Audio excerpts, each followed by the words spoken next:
Parlez-moi un peu de comment vous avez eu l'idée d'offrir de l'autocueillette. Bien, l'autocueillette, en fait, c'est parti de Florescence qui a commencé. Moi, j'étais une amoureuse de tout ce qui est design floral et tout ça. J'ai commencé à chercher. À un moment donné, j'ai trouvé sur Internet que ça existait, les fermes florales, parce que c'était pas quelque chose qui était ultra populaire il y a quelques années.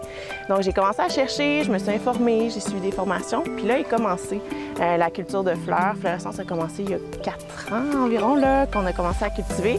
Au début, c'était tout petit. Il y avait personne qui avait le droit de venir, mais il y avait beaucoup d'engouement. Les gens, ils voulaient voir comment on cultive, c'est quoi.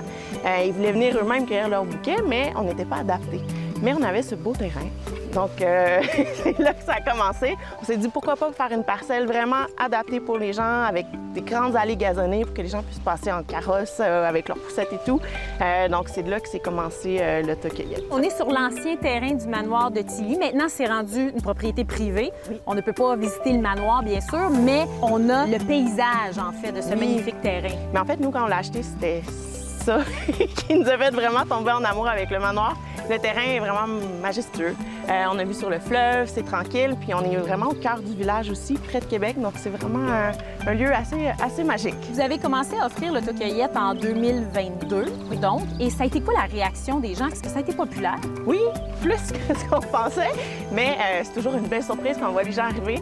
Ça a été un peu émouvant aussi parce qu'on les voyait, on a travaillé fort pour faire tout ça, mais la demande, elle a été vraiment forte. Il y avait beaucoup de gens.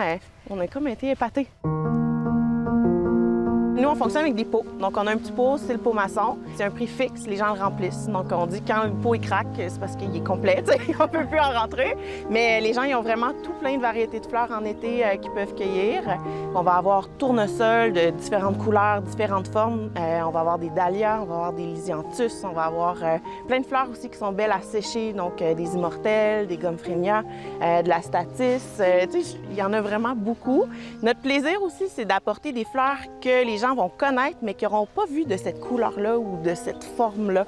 Donc, des fois, des pétales qui vont être comme plus frisottés, des choses comme ça. Donc, c'est vraiment ça notre petit plaisir aussi, d'amener quelque chose de différent. La meilleure période pour l'autocueillette, c'est quand? Bien, nous, on commence normalement fin juillet, début août. Ça dépend toujours de Dame Nature, parce qu'en fait, on dépend beaucoup de la maturité de la floraison. Mais je vous dirais, là, à partir de la mi-août, les dahlias commencent. Nous, on a beaucoup de dahlias, beaucoup de variétés. Donc là, ils commencent vraiment à être à maturité puis à produire beaucoup. Donc, je vous dirais que c'est quand même là, cette période-là, jusqu'à la fin septembre, donc premier gel, que là, on va avoir beaucoup de fleurs de disponibles.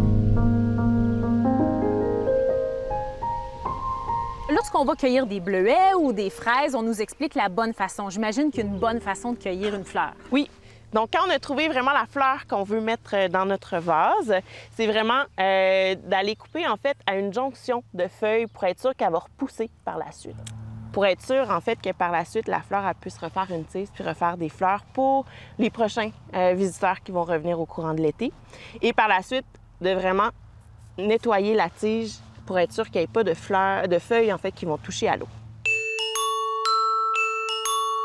La question que tout le monde se pose maintenant, comment on fait pour avoir des belles fleurs longtemps à la maison? Comment on fait pour bien conserver notre bouquet de fleurs? En fait, c'est super simple. C'est toute une question d'hydratation. Donc, la fleur doit boire de l'eau de façon le plus optimale. Donc, c'est de changer l'eau le plus souvent possible.